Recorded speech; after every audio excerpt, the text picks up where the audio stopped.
Great. So good morning, good afternoon. Welcome to this session. My name is Gareth Phillips. I'm the moderator this afternoon, this morning, depending where you are. I'm in Accra in Ghana, so we're in the afternoon here. And my panelists and I are going to spend the next 50 minutes talking to you about green financial facilities. And we're going to present an accelerator of a climate resilient and sustainable development in Africa, because this is how we see green financial facilities. Now, in view of the timing, and I know we're a couple of minutes late in getting started, I'm not going to introduce the panelists at this stage. I'll just introduce them as we come to them, and I'm going to jump straight into a quick introduction. So, Sonia, if you can move to the next slide, please. Some of you may be a little bit familiar with the concept of green banks or green financing facilities. We sometimes tend not to call them green banks because people think of banks as actual sort of physical infrastructure where you go and get money out of. So we tend to talk about them as green financial facilities. But the fact is the term green banks has stuck. So you can consider both as facilities. And we also want to emphasize that we see a wide range of different types of facilities within the concept of green financial facility.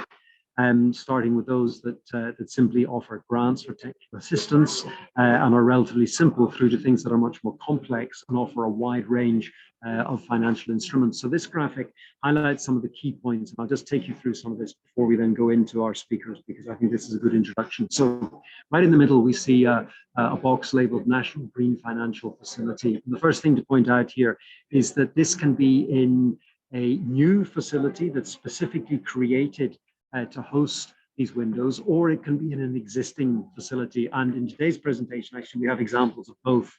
So that will be very interesting to hear a little bit about their background and how they've started.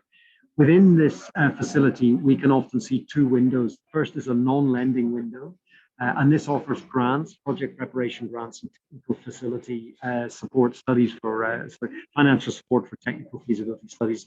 And this is really critical, this kind of work, because of course, this is the highest risk money that's out there. You know, if you put $1 million into a technical feasibility study, you don't even know if it's going to work. So this really is high risk money, and so grants are really what is needed through this window. And then we have the lending window, where we can see a range of different instruments. I won't go through them all, but you obviously see subordinated debt, tenors, grace periods, and so on, guarantees, green insurance, green bonds. So these are all the kinds of things that we can see created under a lending window and operationalized by a green facility. Then these will lend funds and co-invest and enhance the credit for suitable sustainable projects, working with small and micro medium enterprises and with individuals and high net worth individuals that want to get involved in these kinds of things. And the sorts of projects that these entities would undertake would be adaptation and mitigation projects, in other words, Paris-aligned projects, projects aligned with sustainable development goals. And what's interesting about many of these projects is that they yield economic benefits, but sometimes the financial benefits are quite weak. And that's why they need the concessional finance coming from a green bank that's set up specifically to lend and support these kinds of projects. Then on the right-hand side there of the slide, you see some of the deal origination co-funding. We work with development finance institutions that do this kind of thing. We have accredited climate and environmental funds like GCF and the CIF and the GEF. These are places where we can mobilize additional resources. Commercial banks aren't yet really in this space, and we need to bring them in. And that's, again, where the role of concessional finance and balancing risk, sharing risk, can mean that we can create investments that are attractive to commercial banks, financial institutions, asset managers, and then the AGFFF, this is the African Green Financing Facilities Fund, which we're going to talk about. That's the facility that we're planning to set up, so we'll talk about that at the end of the presentation. Now, up at the top of the slide, this is where we get the money to capitalize these institutions once we have created them. And so you can see across the top, we've got governments, multilateral development banks, DFIs, and so on, climate funds, philanthropists and impact investors, and the green bank ecosystem, and again, AGFFF. Now, these institutions can bring lots of different types of money, and let me just point to a couple. The government one I think is very interesting. Again, we're going to hear from Benin about their experience with this. Governments can raise money through fiscal measures and through taxation. There's a very interesting angle around carbon taxing and the EU emissions trading scheme and the carbon border adjustment mechanism and so on. So some very interesting stuff there. We don't really have time to get into that in this call, but lots of good stuff. Then you see things like policy support and guarantees, debt and equity coming in from climate investment funds, and for example, the Green Climate Facility could well lend highly concessional debt into a green bank to enable them to on lend. And some of the impact investors working in the sustainable development SDG space are happy to accept very low rates of return on their investments. And so this constitutes the green bank model of how we would capitalize these institutions once they're set up. So with that, I hope I've given you a little bit of an introduction as to what a green bank or a green financing facility is, and picked out on some of the points that you're going to hear about from our speakers. And so with that, let me move to the next slide, please, Sonia, and I'll introduce our first speaker, who is Olympus Matanta from the Development Bank of Southern Africa. So DBSA created one of the first green financing facilities on the continent. It's within DBSA, so it's that part of the model within an existing institution. And the Olympus is going to tell us about some of the key lessons that they have learned in the creation of the institution and some of the challenges and so on. So without further ado, let me hand over to Olympus. Thank you very much. Thank you very much, and good day to everybody. Yeah, as introduced, I'm from the Development Bank of Southern Africa, DBSA. Our Green Bank facility, I think as Gareth indicated, was really the second model that he talked to with regard to the fact that it was hosted within an existing organization, as in the DBSA itself. Just to talk a bit about what we were trying to achieve with this facility, we're actually looking at how to use the facility to crowd in financing, especially from private sector sources, more specifically commercial banks. So the way we sought to put this in place was to start through engagements with commercial banks to understand the barriers that would limit them in terms of financial flows into mitigation and adaptation projects. And the key things that came out of our consultations was, interventions around de-risking, especially where you could be talking new technologies. But the other issues was more around overcoming regulatory issues. For example, bringing a facility that would provide longer tenures where there could be limitation with regulatory regimes such as Basel III. And with that in mind, we set out to design this facility to respond to those barriers. The facility is in the main a debt facility, is co-funded on a 50-50 basis with the GCF, and it aims to support projects in 4 countries, South Africa, Eswatini, Namibia, and Swaziland, basically the common monetary area. And the sectors that we sought to support was really energy efficiency, sustainable transport, waste to energy, and the water sector as a whole. The interest that we have seen so far has been very encouraging. And we have seen a significant pipeline of projects coming through our doors. And we have already advanced a few projects, with 2 projects already at the contracting stage. The key challenges in terms of implementation that we have had to contend with has been in the main, the application of, hard currency, where we are, implementing projects that require local currency. So as I've mentioned, that the facility is funded on a 50-50 basis by the DBSA and the GCF. The financing we receive from the GCF comes in dollars. And as you can imagine, when we are implementing projects maybe over a period of 15 years and having to think about hedging for those lengths of time, the challenges around the hedging and the cost of it, and actually just the technicalities around managing it, tended to be one of the issues that we have had to contend with. We are currently exploring various ways with the GCF and other partners to unlock this barrier. That is the one thing. The other issue that we had to basically deal with was just the ability to be flexible to respond to issues as they arise on the ground, especially where you have two funders involved, and having to respond with the requisite speed, especially where you're dealing with private sector investment. And I should say we have had significant progress so far. And we believe, the mode that we chose of, if you like, incubating this green bank within the DBSA as a start was the correct one, because we can rely on established credit systems within the bank, and therefore hit the ground running with regard to implementation of the facility. So that is where we are. And thank you very much, Gareth. Before I take too much time. Thank you, Olympus. Yeah, so I think that's really good, and I think you've highlighted some really key points, really good examples of why we need to think about how we design these institutions. And this point is going to come up because later on we'll talk about mobilizing resources to do the technical assistance to help create put these systems and put these initiatives, institutions in place. So let's move now to our second speaker, Malaika Rosso from Rwanda. She's working with the Rwanda,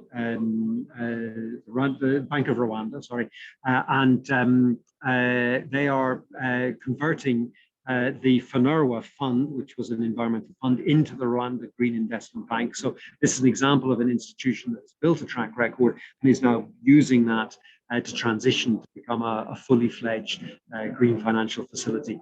Malaika, thank you for joining us. Over to you. Thank you very much. Thank you very much, Gareth, for your introduction. Indeed, I work for the Development Bank of Rwanda, BRD, and we are implementing with the Rwanda Green Fund, the Rwanda Green Investment Facility, which is a joint venture between our two institutions.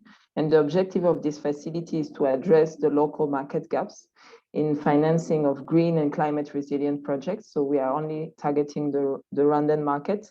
And this is in line with the Rwanda National Development Plans and the commitment we have made under the Paris Agreement. So we aim to implement this program towards the end of the year. And just to give you a brief overview of the RGIF, the Rwanda Green Investment Facility, it has two main windows, a project preparation facility, which will offer grant and reimbursable grant for project preparation and collateral support. And we'll also have another window, which will be managed by BRD, called the credit facility window, where we will offer a concessional loan to eligible projects. So really at the design stage, we really wanted to have to cover the two aspects, to both give grants and loans, concessional loans to our entrepreneurs, because we believe that's when we can cover most of the market challenge that we face on the market, in the Rwandan market, because not all projects are at the same stage. Not all projects are bankable already, and they may need some project preparation grants, or they may not have sufficient collateral, or some are already bankable, but they need appropriate financing, which may be offered through the credit facility window. So the partners we are working with so far are the African Development Bank, the Green Climate Fund, of course, UNDP, Nordic Development Fund, and the World Bank. But just for the audience to know, we are open to additional partners, and we are looking for additional funding to kind of increase the size of this facility, which is about to be implemented at the end of the year, as I explained earlier. So in terms of the eligible sector, really, we try to cover most of the NDC-aligned sectors, which is renewable energy, transport, agriculture, construction, water, and waste management. And we also want to establish a strong environmental and social management system And we also have a strong monitoring and evaluation framework where we can capture to be accountable in terms of the achievement of the RGIF program outcomes, but also learn and knowledge, and to increase knowledge sharing between our stakeholders in terms of the achievement that has been made by the RGIF program. Maybe one last thing I would like to make is in terms of the strengths and the lesson learned that we have for the RGIF design of this program so far. It's basically, we had in the past a project with the Rwanda Green Fund, but this time we wanted to learn from our mistakes we had done in the past, and that's why we wanted to have we have a common steering committee that will be the entry point of any project that will come to the RGIF program to really assess not only the environmental and social management aspect of the project, but also the bankability side. So should a project come on the project preparation facility and be offered a grant in terms of project preparation, it will be in the objective to make it more bankable and so that it can benefit from financing from the credit facility window. So we want to make sure to cover the whole spectrum and ensure that all project that comes to this facility will end up being financially viable and will increase the number of green projects in the Rwandan market. So that will be the main highlight of the RGIF program, Gareth.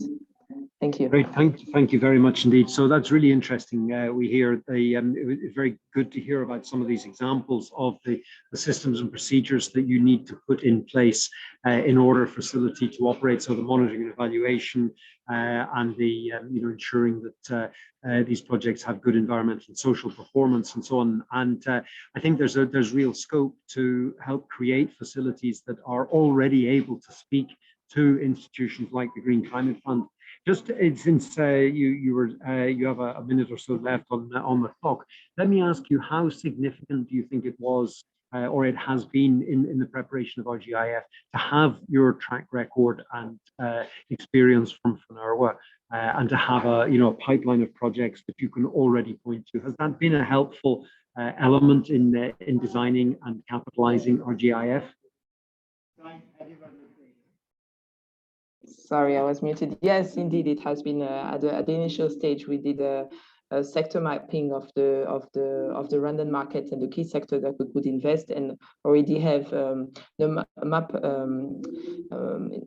a feasible pipeline that the RGIF could invest in when it would be operational.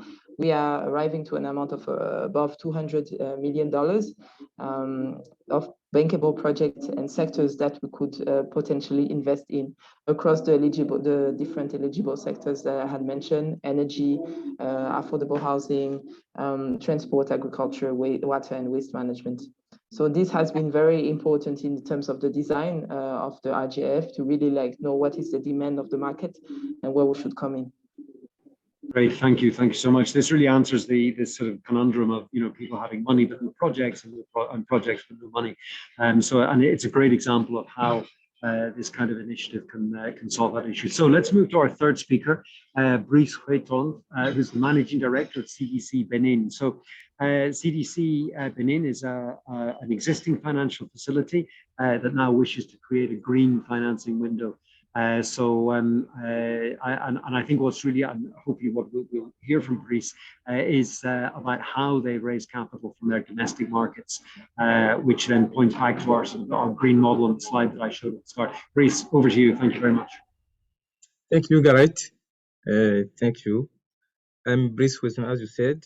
First of all, I want to thank everybody, FTB, for associating us to this event on climate change issue and the implementation of innovative instruments such as Green Bank and Green Financial Facilities. My speech will focus especially on 3 key points, not only to make CDC Benin as a potential candidate country for development at the national level of Green Bank or Green Facilities, financing facilities, but also to make CDC Benin the best institution to carry these major instruments that consolidate the resilience and the transformation of the national economy. We can cover also issue out of Benin and cover the sub-region countries.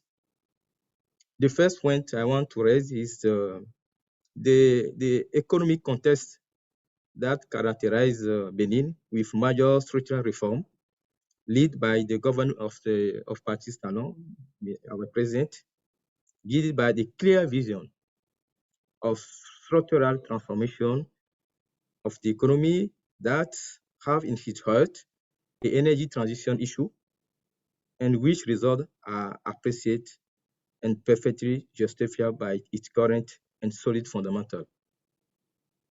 The second point I want to raise is the innovative measure set up by the country to mobilize and finance development, including the issuing of SDG bond, which was awarded, as you know, by the best financial operation in 2021 by a well-known publisher. The first thing is the establishment of CDC Benin, like a financial institution, which is an instrument for mobilizing internal resources and uses to funnel with internal resources the development and the transformation of our economy. We, for innovative instrument and leverage operation over long-term maturities up to 25 years. Three advantages make CDC Benin the best window and a good instrument to accelerate the development of a green bank and GFF.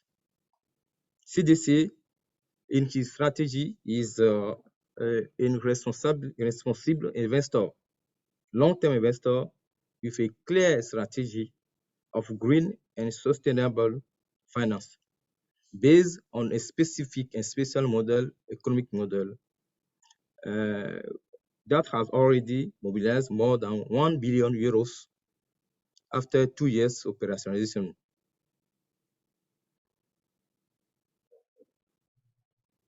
CDC work with three stakeholders.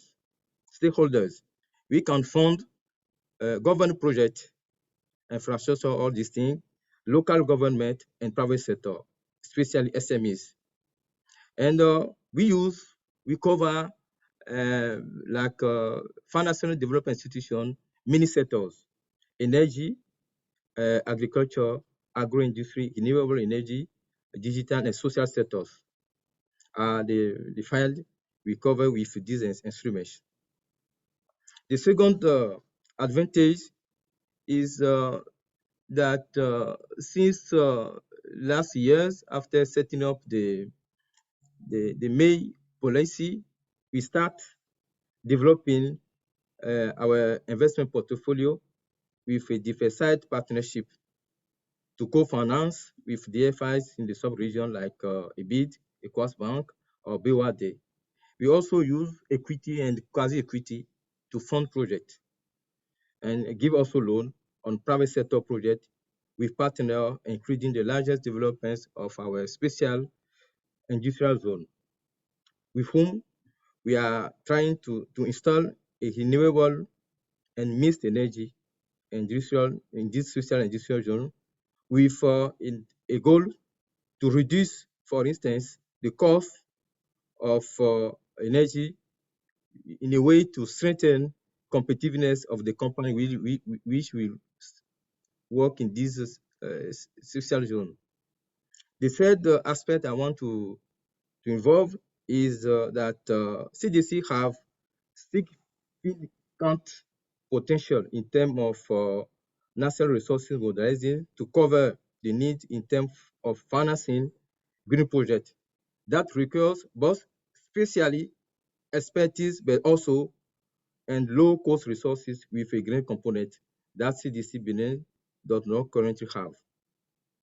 To conclude my speech, I would like to end my speech by thanking once again FTB for associating us and mention the special need to CDC Benin for technical assistance of ADB to support our young institution in a way to play a major role in the country transformation and also being able to contribute to set up, to fund climate project, green project, to increase the capacity of the institution to be able to cover all the needs in terms of technical assistance and the resources. That is my conclusion, and I hope that with my quiet English, you are able to understand what I'm going to explain, and sure that CDC Benin will be the next partner of developing in our country green and financial green project facilities. Thank you. Great, Brice. Thank you very much indeed. And your English was excellent. I think we understood you very well. So thank you very much indeed for making that effort. And actually, you have a bit of an inside track because Audrey is also Beninois. So it means she is developing the AGFFF. She's going to be very happy, I think, to work with you. So thank you very much indeed for explaining the situation. I think it's really exciting that that we have an existing financial institution that is already showing signs of wanting to move the way. Now, you gave us a really good segue into the next speaker, which is Maria Tapia from the Global Center for Adaptation. As you're going to hear, GCA have a role in providing technical support and grants to help us do some of this work to set up the institutions, which I think directly speaks to one of the requests that you had. But the other thing I just want to say about adaptation is that although we tend to think a lot about infrastructure projects, renewable energy and so on, which can typically be mitigation projects, actually the demand for adaptation projects, particularly from small and medium enterprises, is huge in Africa. When we think about what we need to do to transition our agriculture to climate resilient agriculture and make our urban centers more resilient and so on, there is a massive need for support here. And that's why the support of the Global Center for Adaptation is particularly interesting and is going to help us. So let me hand over to Maria for a quick explanation of how they're going to assist us. Thanks to you. Over to you, Maria. Thank you, Gareth, and thank you for the invitation. First of all, I would like to introduce GCA. GCA, it's a fairly new international organization that emerged from the Global Commission on Adaptation back in 2019 with 100% focus on adaptation action. If we look at last year's adaptation gap report, the estimation of annual adaptation costs in developing economies will be between 155 and 330 billion by 2030. And with the rising levels of climate change, the yearly cost is projected to increase between 280 and 500 billion by 2050 for developing countries alone. So as just Gareth said, there will be a lot of demand of adaptation interventions in Africa. But we need a revolution in finance to mobilize the funds and resources necessary to accelerate adaptation because money is not flowing at the pace or scale needed. So we have joined forces with the African Development Bank to develop and implement the Africa Adaptation Acceleration Program, intended to galvanize climate resilient action in Africa. The AAAP aims to mobilize 25 billion toward adaptation activities in Africa by 2025. And this mobilization has to come from international and domestic resources, from public and private sector sources. So dedicated green financing facilities, or this model of green bonds, have proven to be successful mechanisms to mobilize and crowd in private sector capital. Adaptation is a local problem and requires local action. And green financing facilities are critical to supplying blended finance solutions in local currency at the local level. So what we are going to do with this AAA facility program, and Gareth already introduced that we will be able to provide this initial grant financing to support the adaptation, the supply of adaptation finance. So to support the creation of these green financing facilities to move ahead. to support also the access to build long-lasting capacity, the enhance the process of this green financing facility to access international climate funds, these GCF resources that are much needed for the initial capitalization, but even for the future of these financing facilities to be able to capitalize with domestic resources through green bonds, for example. We will support the mainstreaming of both mitigation and adaptation in investment decision making, but also to better understand the exposure, management, and disclosure to climate-related physical and transition risks. We will support the development of bankable pipelines, new pipelines that demonstrate the business case for investing in adaptation and resilience. And we will support the acceleration of private finance and investment at scale with new instruments, tools, and mechanisms to aggregate interventions, ensure compliance and track impact, mobilize investment, transfer risk to achieve this private sector engagement. So the combination of technical assistance and financial instruments are needed to take riskier positions or have more flexible terms of financing to address market failures. All these will require a vast amount of capacity to be built on these national green banks or green financing facilities. So they can adopt investment frameworks aligned with the country's NDCs, international standards, and metrics to report. These green financing facilities will require to be capitalized, and AAAP will be able to contribute to such efforts by making sure that these institutions also consider adaptation and resilience into the investment framework. So this is all. Garrett, I'll pass it to you again. Great, Maria. Thank you very much. I'm really excited. I think it's the link, the role that the GCA can play in helping us to mobilize the resources and address the technical needs. I think is really fundamental. So for our last speaker, and I'm sorry about the background noise here, so let me be brief. I'm going to hand over to my colleague Audrey Cynthia Yamajako, who is our coordinator of the AGFFF, which is the new funding facility that we are setting up. Without further ado, let me hand over to Audrey and invite Audrey to explain about AGFFF. Audrey, over to you. Thank you. Thank you, Garrett. Thank you, and good morning, dear public. Indeed, Garrett, the African Development Bank has early identified the Green Bank model as a catalytic mechanism, a solution to increase climate finance, and it also has identified the financial institution as the key partner needed to mobilize and spread the sustainable finance across the continent. AFDB, this is really for this reason that the African Development Bank is advocating for the Green Bank model, and this is since 2018. And I know, Garrett, you really know about this time, remember about this time. You were one of the first person I met who was talking about Green Bank. So in 2019, the bank, in partnership with the Climate Investment Funds, has launched the first scoping mission, the scoping study, to evaluate the potential of Green Bank or National Climate Change Fund to support climate investment and national goals in Africa. And this report has confirmed the relevance of the mechanism, and more specifically, it has identified some needs. First, it has identified the need of building capacity of the African local financial institution on how to design, to evaluate, and also to source sustainable projects, and also how to fund them. Secondly, it has also specifically see the need to multiply the number of green financial facility we will have across the continent to create a network.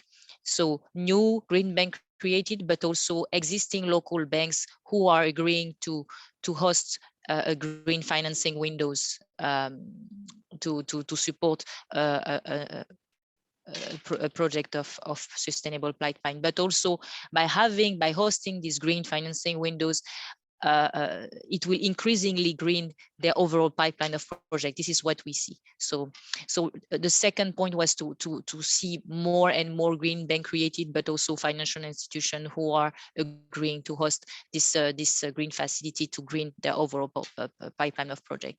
And last, it also has underlined the necessity to receive additional and to provide additional resources and de-risking instrument by any way possible. So every de-risking instrument needed by the local financial institution is important to be provided by existing climate trust fund like the CIF, the GCF, the GEF, and partner like the GCA, but also some other instrument which may be available. So focusing on solving problem and finding solution, the AFDB, the African Development Bank, has decided to structure a specific vehicle, the African Green Finance Facility Fund, the AGFFF. This vehicle is dedicated to support the creation of an ecosystem of green financial facility, green bank in Africa, by the provision of which is at need. So we have identified through this report and the network of green bank, we have identified what will be needed, the most needed by government, but also by local financial institutions to green their pipeline or to create the local green bank, the national green bank. So the AGFFF, as you may see on the presentation, you see that the AGFFF has a different mode of intervention, so different way. The first is the technical assistance windows to provide to local government and existing financial institution the technical assistance needed to help them in the design of the green facility and building the capacity of their investment, monitoring and reporting team. And more importantly, this technical assistance will help them to build the pipeline of sustainable project, which will be the baseline of mobilizing resources after to capitalize the green financial facility. As an example, the AGFFF will be able to provide a technical assistance to CDC Benin to create its own green finance windows. Second, the third AGFFF windows is the capitalization windows. It's aimed to capitalize green banks, such as the RGIF of Rwanda, with equity and subordinated debt. And lastly, we can see the co-financing windows, which will provide the de-risking and scaling up financial instrument needed. So de-risking instruments can be PPG, guarantee, or and also provide any concessional resources needed. It can be concessional, but also more at the commercial rates to scale up just to reach the size needed of the transaction. And all the instrument of resources needed to make the sustainable transaction happen, to make it happen on the ground. And for example, for instance, we could have provided the USD ZAR cross-currency swap needed by DBSA to hedge their sustainable transaction from the foreign exchange rates they are bearing currently. We, the African Development Bank, with its investment partners, we are planning to launch the AGFFF in 2023, not 30, 2023. And we expect to rapidly reach the size of 1.5 billion USD due to the urgency of the need, and also because we have identified quite an important need. So we are really confident in reaching this size, and also getting all the interest of the financial institution, the local African financial institution. So thank you, Gareth. Over to you. Great, thank you very much indeed, Audrey. I'm very excited about this fund. It's amazing to see how quickly this could scale up. But when you think that there's 54 African countries, and if we want to work with even half of those countries, then once you start to multiply up the amount of money, you can see how important it is. One point we haven't mentioned is the role of sort of diaspora, and we think that there's and sort of domestic investors. We think that one of the really attractive aspects of green banks, as it's set up at a national scale, is that they will be relevant to investors who've grown up or maybe left the country and want to support their environment, who are comfortable with the risk and the currency and so on, and and who want to give something back. And this is an area that I think is underexploited so far. Now, in the last couple of minutes, I've been monitoring the chat, but I haven't seen any questions. I think there's a drop-in question and answer session afterwards. So what I'm going to do is invite our panelists to think about if they had just one sentence, what is it that they would take to COP27? What would it be? What would they want to say if they had the microphone in front of the parties at COP27? Of course, about green banks and green financing facilities. So, well, let's if we just go, I think, in the order that we had the speakers: Olympus, Malaika, and then Brice, Maria, and Audrey. So just a quick.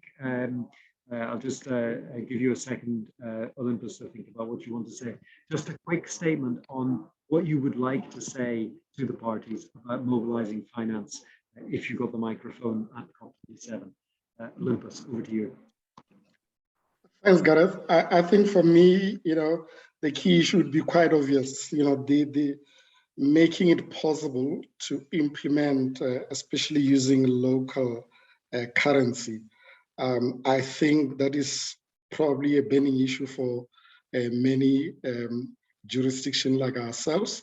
So I think the ability to provide support through local currency coming on board would obviously expedite our ability to implement on the ground. Thank you, Gareth. Great, thanks. Malaika, what would you like to say?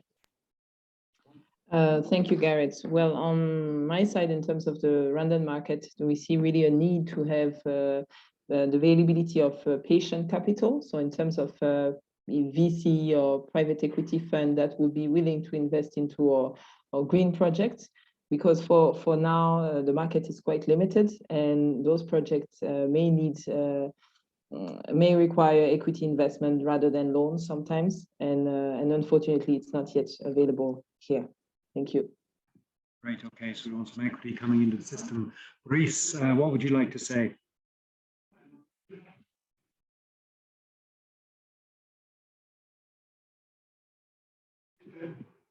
Brice, you may be muted. We're not hearing you.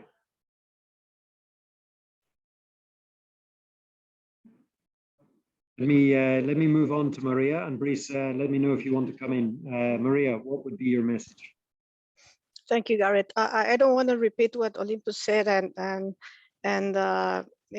but local currency has been an issue for these green financing facilities for quite long for the GCF. So GCF has to figure out how to, and these climate funds, not only GCF, they have to figure out how to unlock these local currency needs, especially for adaptation. I already mentioned adaptation requires patient capital. It requires a lot of blended financing, so a lot of first loss positions and a lot of local currency. So I hope this can be unlocked because this is already a more than 10-year problem that I've been listening to. Great, thank you very much. So a clear message coming across. And Audrey, what would you like to say? Thank you, Gareth. This is a very interesting question.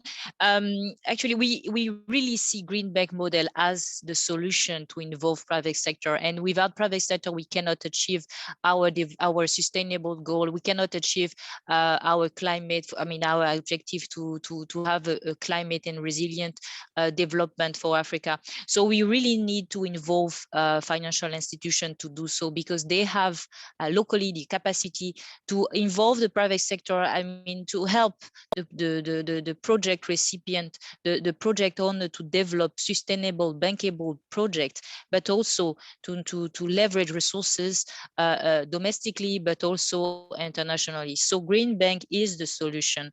And to do that, we need to provide the technical assistance needed. Otherwise, there it is not going to happen. We can see most of the investor can see that there is an issue to fund and to provide those concessional resources or support resources to banks which are already rich when in terms of balance sheet. But in reality, there is an opportunity if you don't provide the technical assistance and grant to help them do this work. There will no incentive because they have a large already existing pipeline of project will need to be funded. There is not already enough resources to make them fund those projects. So why they should diverge and go to finance a sustainable project? They will have no incentive. That's why it's really crucial to help them develop their own green financial facility in-house. Thank you. The president of the COP is going to be moving you off the stage. You're going to have to tighten up that message. Ladies and gentlemen, I think we've now concluded our time slot, and I think we're probably going to get cut off in just a second. So I'd just like to thank all my speakers very much indeed for the preparation and for taking time. Thanks to Audrey for organizing it, and to I4C for getting the venue arranged and so on. Now there is a Q&A session which you can find in the chat. If you open that up, you'll find a link to go. I've not tried this before. I'm going to try it now, and let's see how that goes. So, ladies and gentlemen, thank you very much indeed for your attention, and I wish you a good afternoon, and join us in the chat room if you wish. Thank you.